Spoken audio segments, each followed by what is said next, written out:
What's going on, everybody? Welcome into episode 23 of To the Show We Go, featuring Ed Hand and myself, Andrew Parker. Today's episode, we have our fourth Boston media member. I'll say that, Ed. Our fourth member of the Boston media we've had on so far. We've had Rob Bradford, we've had Christopher Smith, and we've had Lou Merloni on so far in previous episodes. So if you have not checked those out, please go back and listen to those. Today, we have I got to meet our guest what was it? I guess a few months back in Worcester. Very nice guy and new to the beat this past year for the Red Sox, Mac Cerullo. I hope I said your last name correct. You got it. Yeah. Awesome. Thanks for having me, guys. Yeah, it was great meeting both of you guys in Worcester. A lot of fun.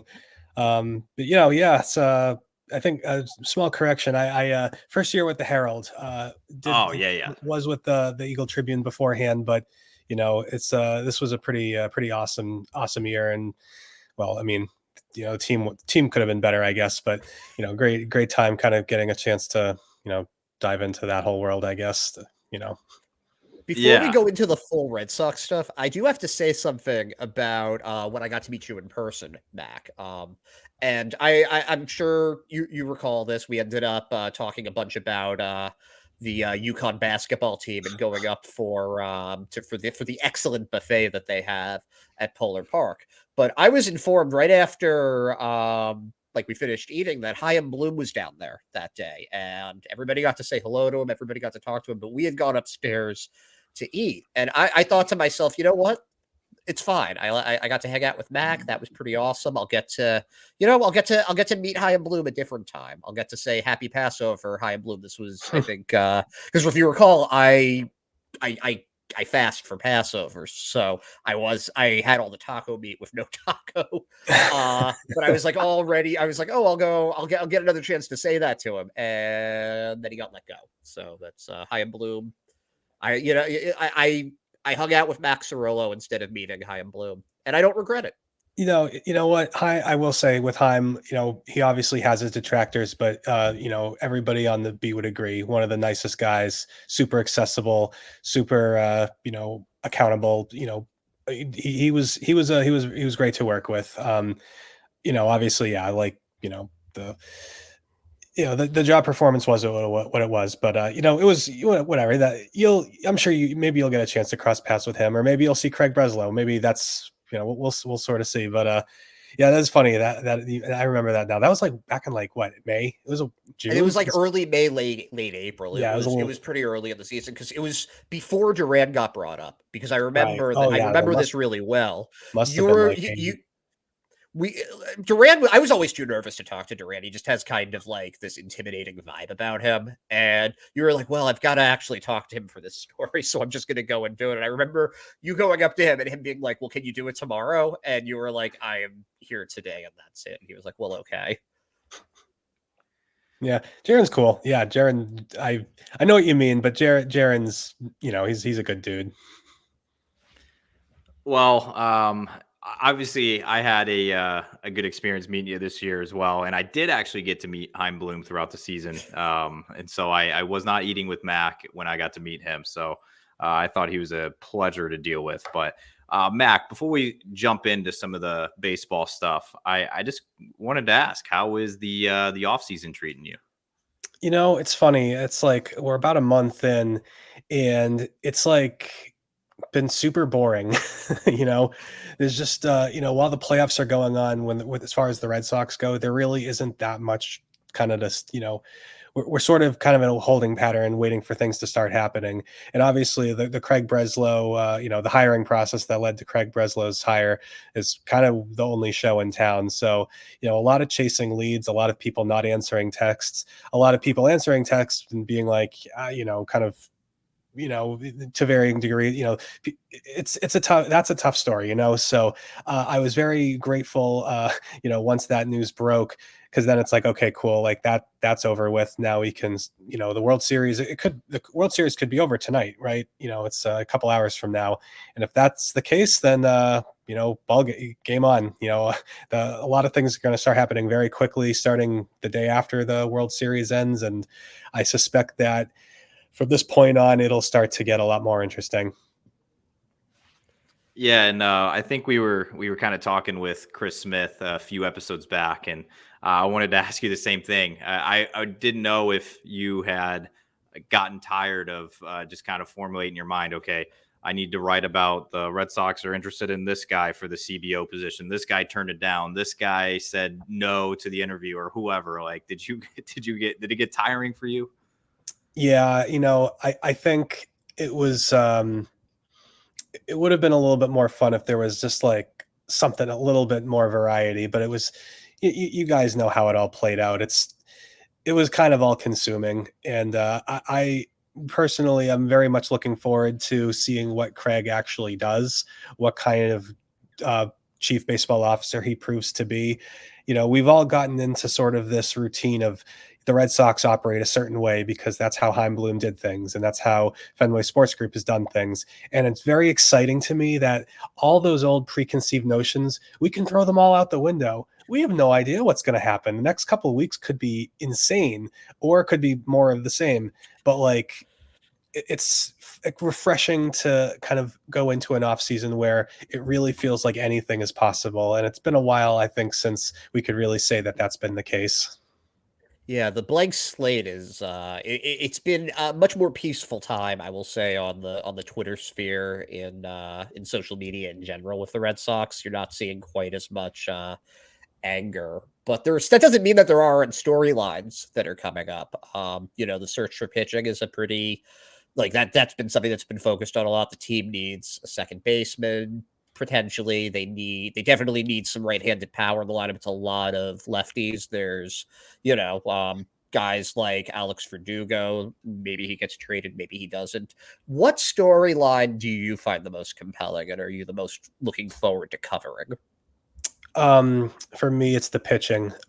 Fascinated to see who they target, who they go and get, who they try to go and get, and whether it's just they throw a bunch of money at a few free agents, or if they get creative and get some big trades.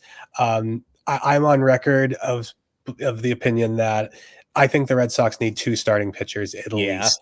I think we've seen for too long this team has tried to patch together lottery tickets and be like, well, if James Paxton hits, and if Chris Sale's healthy, and if Garrett Whitlock does his thing, and Tanner Houck, we've been kind of counting on unproven commodities or unreliable commodities to varying degrees for years now. Let's just call it like it is. There's been a lot of kind of crossing your fingers, and this team can't keep living like that.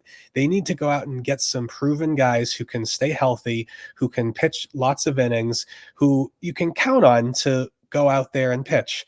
That's something this team badly needs, and at some, it's obvious that it's not coming from within, at least not soon enough. Brian Bayo has been awesome, an incredible success story, but he's not enough. They need more. So for me, that's the key. Nothing else matters if they can't pitch. And if there's ever an off season to go out and get some pitching, this is it. So it's unbelievable how much talent is available. So very excited to sort of see how Craig Breslow goes about dealing with that. Yeah, it's very interesting, the pitching that's available, because most other positions there isn't really. It's not a particularly deep class, but like a guy like Yamamoto is not somebody that hits free agency. Often a 25-year-old who is, as far as talent goes, elite. A guy like Blake Snell might be the NL Cy Young Award. He's available. Aaron Nola. There's the 2021 team for the Red Sox.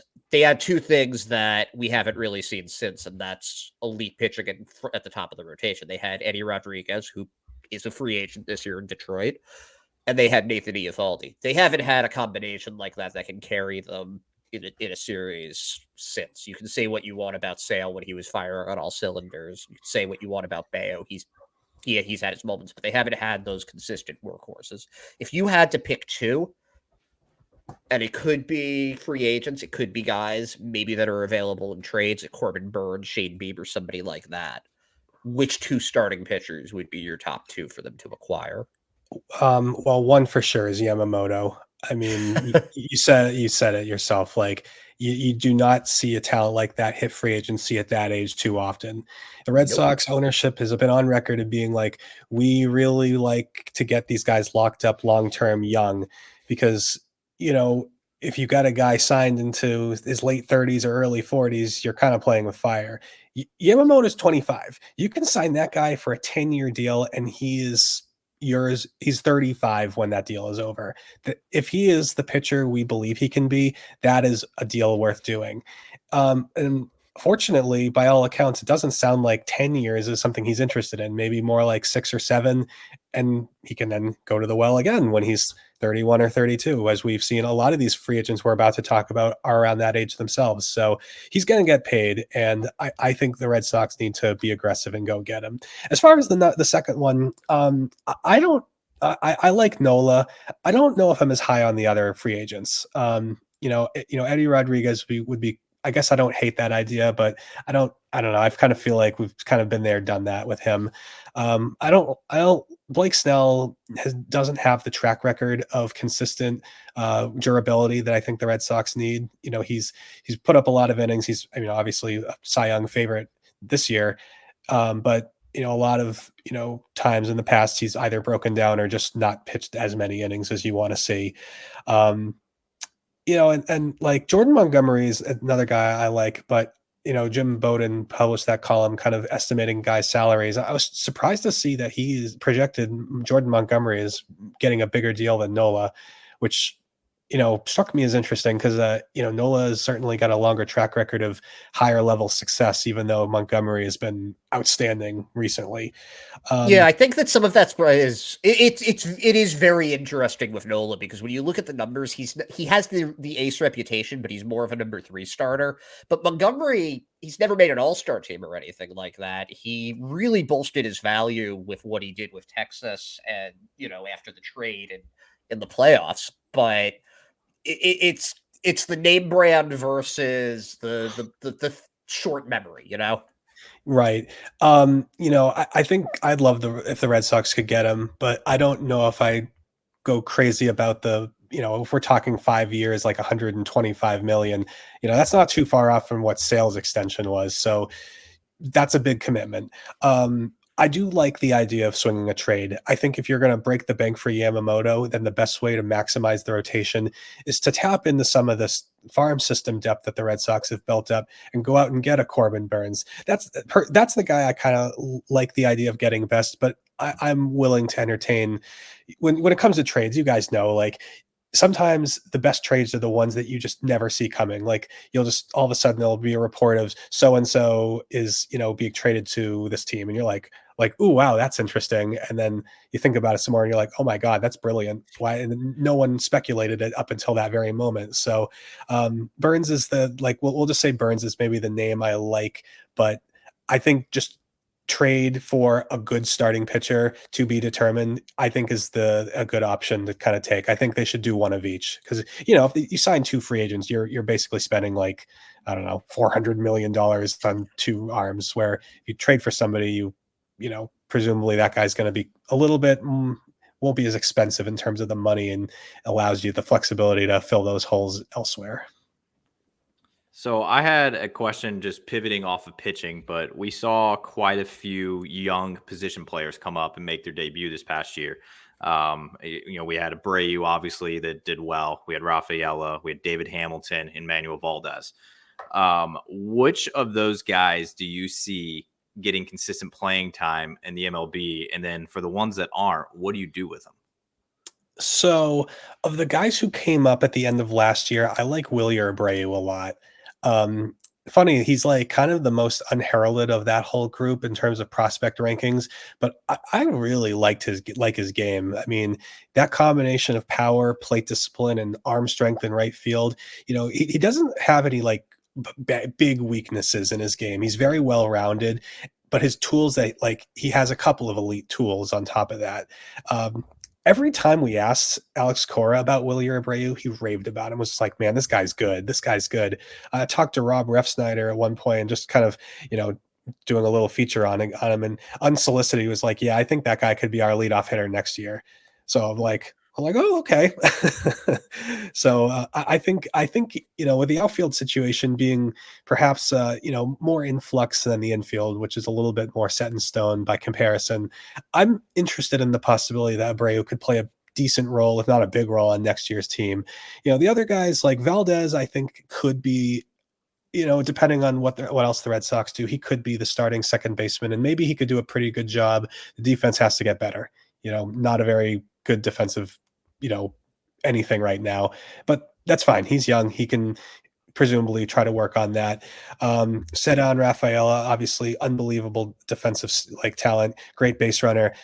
The holes in his swing are real. It's not a coincidence that he started last season in Double-A. It's very likely he'll start next season in the minors. We'll sort of see how he does.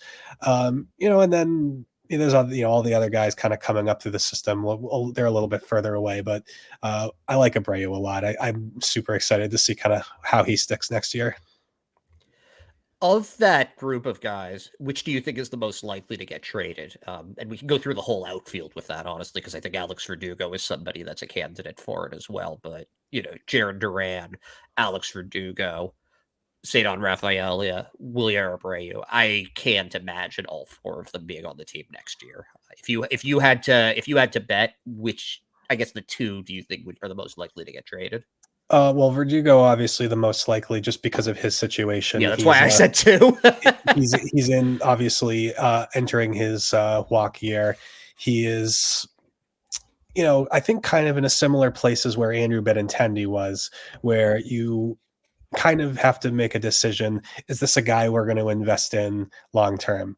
And Verdugo, for there's a lot of people who kind of, maybe not a lot of people. There are some fans who kind of hate on Verdugo, and the fact that he was in the Mookie Betts trade, I think, has to do with this too. Like, people talk about, Verdugo sucks. No, he doesn't suck. He's a quality starting outfielder, and those are valuable. He's a Gold Glove finalist. He is a doubles machine. We've seen at his best. He's a very well-rounded and talented player. He's good to have around.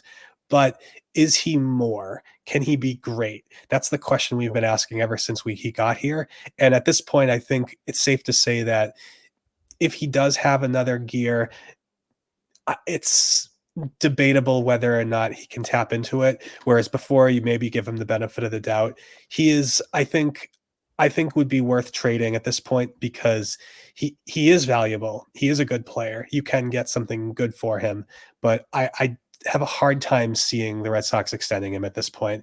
And then beyond that, I guess if you're going to trade a second person, Duran would probably make the most sense, because he is super, the speed is real. The doubles, he basically just like turns anything that's even kind of into the gap into a double. I mean, he would command, after the season he just had, he would fetch a very, very good solid return. So, because Yoshida is more expensive. I doubt Duran would probably be more valuable to another team than Yoshida, and the prospects are just too, they're unproven. I think we'll see, maybe they get.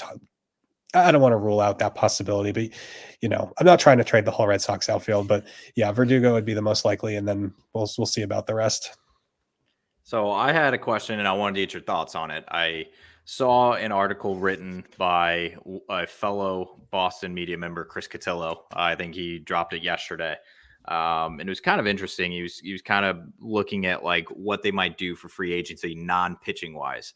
And so he brought up points on them not really prioritizing certain positions because of the guys they have down in the minors.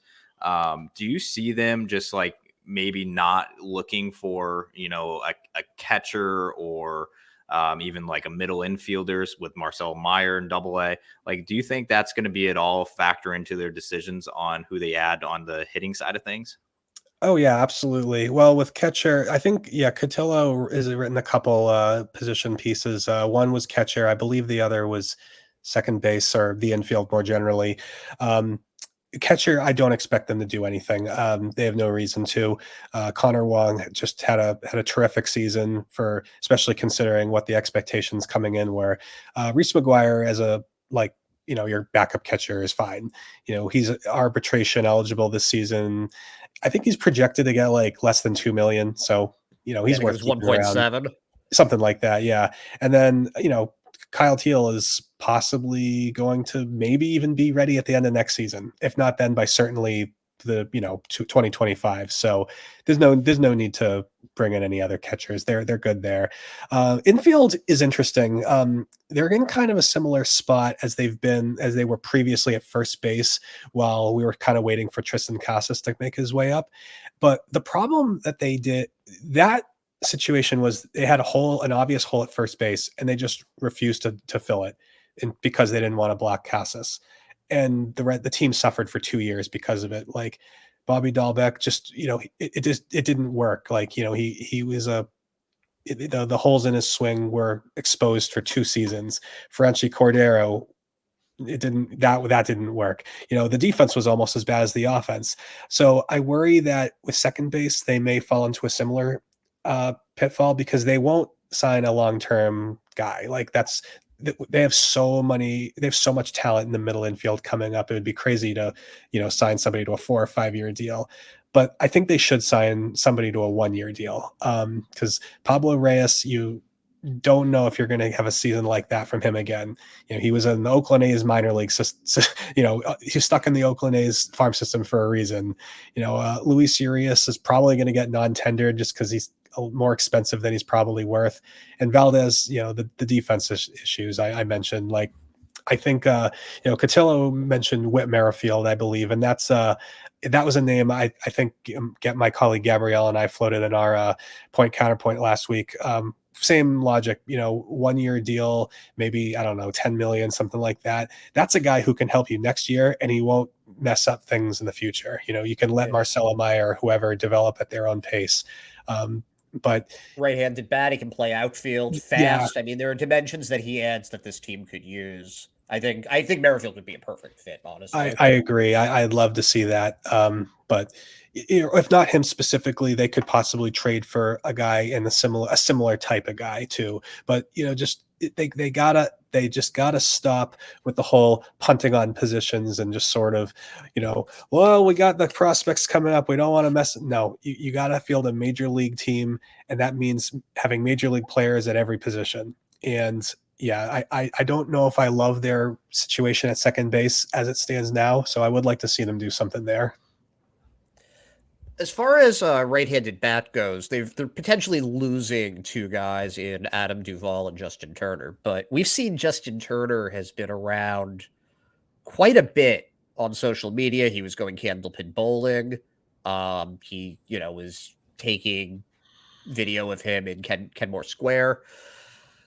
Do you think that there's a real chance that they bring him back if the price is right? Oh yeah, absolutely. They love him. I mean, he was had a terrific season. However, as old as he is, that dude can still ball. I mean, he played second. He was like arguably their best defensive second baseman a couple of times they put him out there. His situation is just fascinating because he has the way his contract is structured. It'd be crazy for him not to opt to decline his player option, because he gets a $6.7 million buyout. And then obviously he'll get more than $7 million for on the open market. I mean, after the season he just had, that's kind of a no brainer. So I could absolutely see the Red Sox bringing him back, maybe 10, 12 year, excuse me, 10 or $12 million deal. I like 12 years. I let him play till he's in his 60s. It's fine. Yeah. I mean, I don't know, maybe, a $10 to $12 million per year deal. I don't know.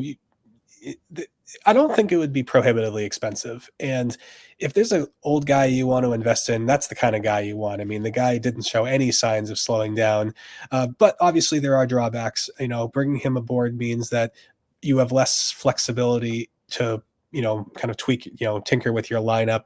By definition, you're going to have a worse defensive lineup just because maybe inferior defensive players are going to be in the field more often. That's something we saw a lot last season. So it's not a no-brainer, but I do think it would make a lot of sense to bring him back. And I think if the price is right, I think the Red Sox would, get it done. Well, that's what I'm going to be very interested in watching for sure.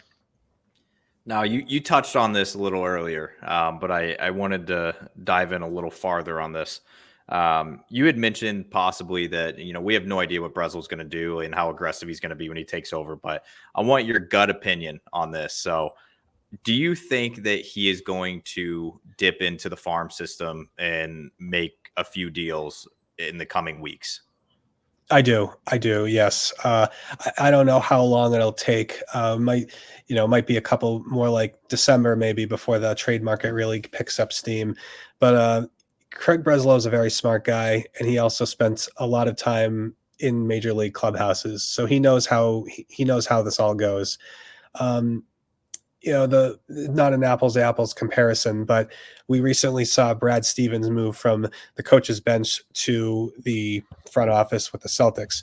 He has shown no hesitancy whatsoever to swing big deals and shake things up because he knows kind of the dynamic of that locker room. He lived in it for a long time. Breslow, I do believe, will understand that a trade isn't just the sum of its parts. You bring in a big guy, it can have a cascading effect and tell your team like, hey, we believe in you. We're going to get you the guys who can help make this thing happen. And I can't wait. I think it'll be very exciting. It's like I said before, some fans have kind of come to expect a certain Red Sox approach. And when the moment Breslow does something unexpected and bold and exciting, the Red Sox, the whole vibe around the Red Sox is going to change. And I'm very excited to sort of see when it happens and with whom. I think it's going to be it'll be a lot of fun. It'll be a good day on Red Sox Twitter. That's for sure. Is it ever a good day on Red Sox Twitter? Like, come on. It's been a while. Let's be honest. Yeah. I think for some people it was a good day when Bloom got cut. I saw some people that are usually very unhappy, very angry that were celebrating that. So, well, yeah, no, naturally. So little different question here, but we've talked about the prospects in the system a bit, specifically Kyle Teal, but there are the two other guys that we talk about a lot on this show, Marcelo Meyer and Roman Anthony. Of those three, which one would you predict makes their MLB debut first? Oh, wow. That's interesting. I know there's a lot of possibilities for it, and I'll tell you my answer, but I want to hear what you think. So I would eliminate Roman Anthony. I think he's amazingly talented, unbelievably high ceiling. I think he's probably at least another year away. I think 2025 is a more realistic time frame. That being said, he's flown through the ranks, so I don't want to necessarily foreclose that possibility. I think of the two, I think Kyle Teal, might have the best chance to come up first. He's older. He's kind of more seasoned, the most seasoned of the bunch. And he plays a position of need. I mean, you could make the case that by July or August, maybe the Red Sox decide, hey, you know what? We don't really need to keep Reese McGuire around anymore. Let's trade him and get Teal up here. I wouldn't rule that out. That being said, you could say the same with Meyer. Like for his stats this past season, I don't think you can really pay them any mind. He was playing through a shoulder injury basically since early May. And before that happened, he was hitting the daylights out of the ball. And even after it happened, all the intangibles, all the fielding, kind of everything else besides what was happening at the plate was great. So I think that both of those guys, I think both of them will make their debuts next season. But I think if I were to pick between Meyer or Teal, I think Teal gets called up first. And then, it could be a matter of days. Like it wouldn't surprise me if they both came up together, to be honest. I completely agree with you on Teal, and not even just because they might be like, he's so much better than McGuire, let's just dump him. We saw what happened when Reese McGuire got hurt for a month last year, and they brought up Jorge Alfaro and Caleb Hamilton, and one of them could hit but couldn't really play defense. One of them could play defense, one of them but not really hit. You don't have a lot of options, and Teal is both. He seems to be able to hit. I mean, he's in Double A, so we don't know how that's going to translate over. But we've seen the defense, we've seen the arm on that kid. They have that already, so it makes the most sense that if somebody gets hurt. And catchers, it's not easy to stay healthy when you're a catcher. I have no idea how Connor Wong got into 22, 23 straight games last year. That was pretty nuts. So it makes the most sense for me that Teal would get the chance first. But if Meyer goes nuts in spring training, the plan going into the season is to start Emmanuel Valdez at second base or somebody like that, and he just does so well, you can't deny what he's doing, like Anthony Volpe did. Maybe he's the shortstop and they put Story at second base. Yeah. I don't think that's likely, by the way. I don't think that's likely at all. Yeah, I wouldn't rule that out, but I don't see that happening, to be honest. I think that after Marcelo had that injury, I think they really want him to get some at-bats. I think, I mean, I wouldn't, he could start the year at AAA. I mean, if in the situation you're describing, if he has a monster spring training, I could see them maybe just pushing him up straight to Worcester. But no, the Volpe situation was kind of unique too, because like, you know, they put him right in as their starting shortstop, and they knew he'd be the guy. The Red Sox have Trevor Story, so like, you know, at that point, not only is like, you know, Marcelo Meyer, like, do we want to put him on the big league roster? Or are we going to play him at second base, or, you know, bump Story to, you know, it's a little bit more complex. A great problem to have, though. I think the Red Sox would love to have to make that decision if it came to it, but. Yeah, no, I think Meyer's not starting the season in the majors. At least it would be pretty surprising if he did rather. So I want to turn things to the pitching side, and I'm curious on this because I feel like a lot of people have a lot of different answers for this question. But who is the number one pitching prospect that's in the minors right now that you would be most excited to see? So kind of the guys, the consensus right now, Wickelman, Gonzalez, Luis Perales, those two guys seem like they're kind of the main two guys to watch. Wickelman's interesting. He, you know, really didn't have a great start to the season, but just was a strikeout machine. And by like the second half, you know, I think he found something and really kind of turn it up a notch. You know, Shane Drohan had a great start, but really kind of fell off at the end too. Beyond that, a lot of the guys who they have who are really interesting are a little bit further away. Yeah, it's funny, like, you know, all these guys that we heard coming up, like, they're kind of already there, right? Like, you know, Bayo was the guy, and now he is the guy. You know, Whitlock and Houck sort of, they've been in the majors for a couple of years, but there isn't really as much there as far as starters go. A lot of the really interesting guys are the relievers. Like, you know, Luis Guerrero was, wow, what a kind of impressive season he had. You know, Brian Mata, by the way, another guy who sort of was one of the really highly touted guys. I feel like his future is as a reliever, and I love the idea of him as a reliever. I mean, that stuff is filthy. The command is woof. So, you know, at some point or another, he needs to start getting results. But, yeah. You know what? Here's the beautiful thing about Craig Breslow. That guy turned the Cubs from one of the worst pitching factories into one of the best. And that didn't just happen just by drafting guys. I mean, they took guys who were nobodies and turned them into dudes. So I think it'll be really fascinating to see kind of who goes from just, you know, a name on a list, a name on a roster to, oh my gosh, have you seen what this guy's doing? And it'll be a little bit of time. Maybe it might not even happen until late next season, if not early the following year. But that's going to be a really exciting. That's going to be awesome. I can't wait to see like, you know, who steps up that we don't see coming now. Because I think the best Red Sox pitching prospect might be a guy nobody really knows at this point.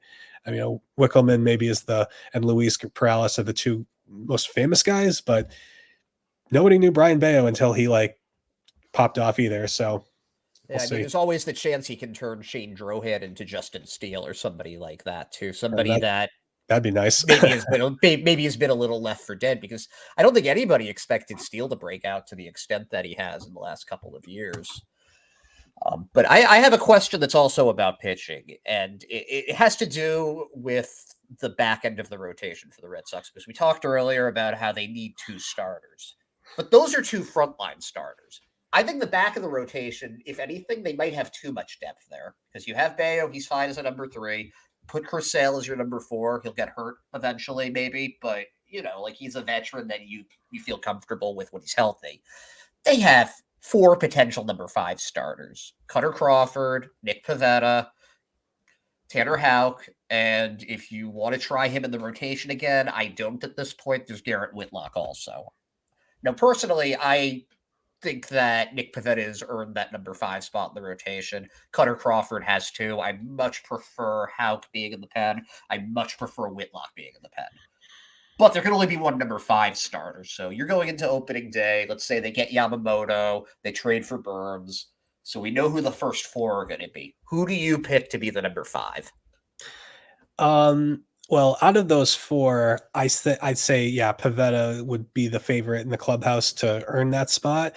But I think it would be really fun to just have those 4 guys be like, all right, here, 4 guys, 1 spot, best man wins, spring training, go, and have like a real hardcore spring training position battle.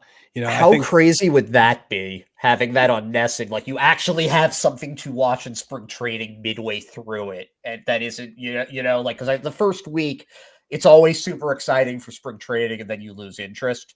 But how fun would that be? It would be great.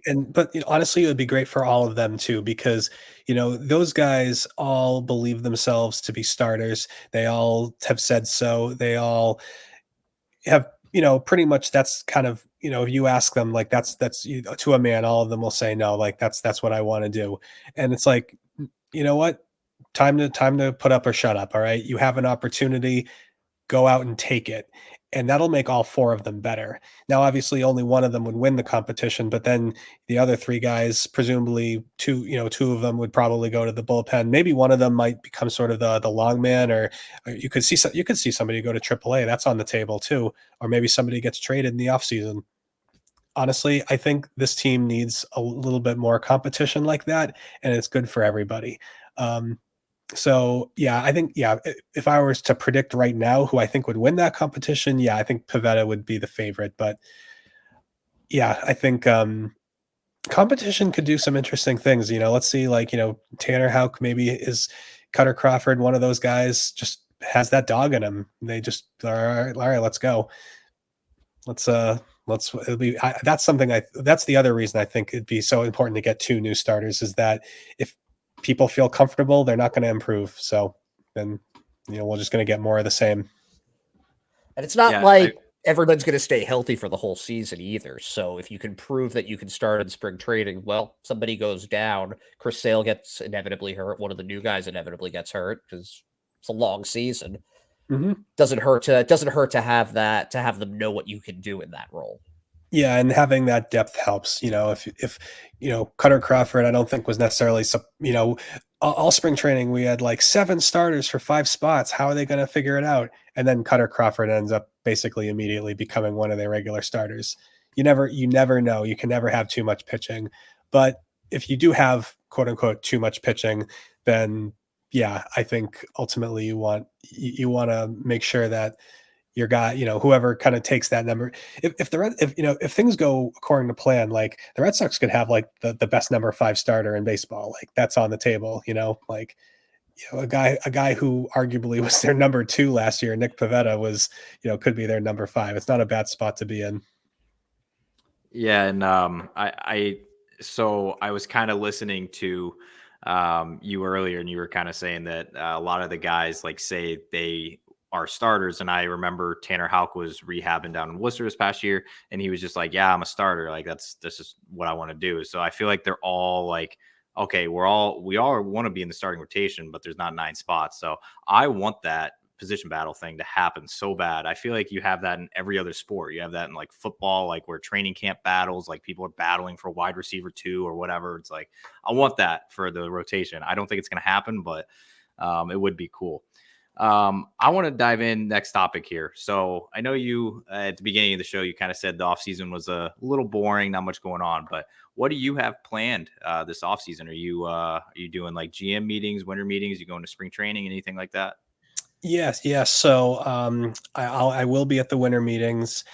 Gabrielle and I will both be at spring training. I think, well, I don't think they've even announced when spring train, like when pitchers and catchers report. So we'll both be down there for probably a week plus each. So yeah, it's but other than that, I mean, I think I expect I'll be at Fenway for the press conferences when they announce the various free agent trades and stuff. Although, actually, funny story, I actually won't be able to make it to Craig Breslow tomorrow because my my little guy, my toddler, months ago scheduled a minor procedure. Nothing to worry about. No big deal.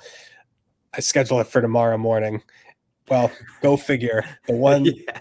of all the days, the big press conference to introduce the new chief baseball officer could have been is tomorrow morning. So it's like, all right. So Gabrielle will be representing the Herald for that, and I'll probably hit up Craig afterwards and introduce myself or something. But yeah, no, it's gonna be. I'm looking forward to it, man. I think the off season can be so much fun. My first off season covering the Red Sox was the lockout off season, so that was a real drag. So last year was a lot of fun. It was kind of getting to kind of experience the process as it's actually supposed to be, without COVID, without labor disputes, without trying to brush up on my antitrust law, all that kind of fun stuff. Just dive into the baseball like we're supposed to. Doesn't that feel like it was 20 years ago when the lockout happened and everything? I feel like I'm like, holy cow, that was literally less than 2 years ago. Dude, sometimes I think back and I'm just like, yeah, wow, it feels like just yesterday. It was like 2018, because it doesn't feel that long ago. And that's like, oh yeah, no, it's been 5-6 years. Yeah. Crazy. I feel like also the COVID aspect too. Like I always joke with my fiance about it, and I'm just like, I feel like we've been together for like 10 years right now, and it's like we've been together for like a little under 4, but it's like COVID felt like it added like 6 years onto it. So I'm like, I feel like that was like 10 years ago I met you, but same with baseball. I think it's funny because I think we met our fiancés at about the same time and have been together for about the same amount of time and got engaged at about the same amount of time, which is kind of interesting. But That is weird, yeah. But that you're absolutely right that COVID period when you're spending time with pretty much just that one person, you really get to know them. It's a real thing, man. It is. Mhm. I don't know. I feel like we kind of joke and we're like, COVID was the reason why we're probably getting married, because we just spent every day together. We went on our first date a month before the world shut down. So, Oh, it no. was like 2 months. So it was good timing, right? So, all right, Ed, what are you emptying the bench here? What do you have? Okay, last question. I'm going to do a trivia question for you, Mac. I'm going to test your Red Sox knowledge because I know you grew up a big Red Sox fan, right? Of course, yeah. Okay, so the most recent Red Sox player to win the AL batting title was Mookie Betts in 2018. Prior to that, the last person had won it in 2003. But over that course, from 2003 to 1999, 4 of the 5 batting champions were Red Sox. Who were those batting champions? Say that again, please. Okay. So basically Mookie Betts was the last Red Sox player to win a batting title. Right. Prior to that, the last batting title that a Red Sox player won was in 2003. Are you following still? Yes. During that period from 2000, it was 1999 until 2003, there were 5 batting champions. Well, actually, technically there were 4 because 2 of these batting champions were the same person. Yeah. But 4 of the 5 batting titles were won by Red Sox. Okay. One of them was a repeat. Yes. Name the 3 Red Sox that won batting titles in those years. Okay. Nomar. Yep. Bill Miller. Okay, so those are the 2 easy ones. Yep. Okay. Did Manny win one? You got it. All right, there we go. You got it. That is correct. In 1999, Nomar hit, I believe that was his 355 season. Then he did it again the next year. He hit 372. Then Manny Ramirez in 2002, there was a little bit of a break for Ichiro to win the batting title. But then Manny Ramirez in 2002 hit 349. And then Bill Miller, batting mostly out of the number 8 spot, hit 326 to win the batting title. Manny was actually the runner-up. He almost did back-to-backs like Nomar. He lost it by 1 point. 326 to 325. I thought you were just about to ask me. It's just like, so Mookie Betts was the last batting title. Who was the one before that? I was like, I'll get this in like 2 seconds. That would have been too easy. That would have been too easy. It's like, no. We need Nomar and Manny too. You know, you were expecting the fastball, you got the curveball, but you hit the curveball out of the park. So great job there, Mac. That's a pro. Thank you. We missed out on giving him a trivia question that the answer was Brian Daubach, because that's my guy. So I feel like we need to get a trivia question that will result in that answer. Yeah. How about which Red Sox? Andrew, I've got one. Which Red Sox player waved to me in the year 2000 or 21 when I was at a game while he was in the on deck circles? That was Dahlbeck. I was going to say, I know it's Dahlbeck, but like it would have been funnier if the answer was Carl Everett. That would have been. I think that might have been more of a headbutt than a wave. Oh, there's Jurassic Carl. There's a character in the game. I'll tell you what, man. I did meet Brian Dahlbach this year in Worcester when he was in town coaching for the opposing team, and that guy is incredible. So he's a St. Louis guy, just like myself. So it was good to get to actually like talk to him. I had his literal picture, autographed photo on my wall, like when I was like 6 years old, because my dad like got it for me. And Brian Dahlbach was my favorite player of all time. You could have told me when I was 6 years old that like Dahlbach was what Nomar was in Boston. I'd have been like, I don't care. Like Brian Dahlbach's my guy. You guys can have Nomar. So I don't know. Small world, but Mac, we appreciate the time. You've given us 46 minutes of your time here.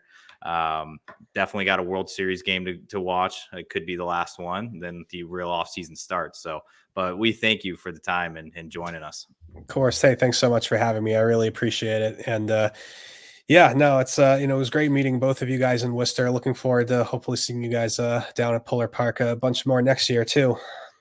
Absolutely. Well, Ed, definitely going to see him next year. And thank you for listening.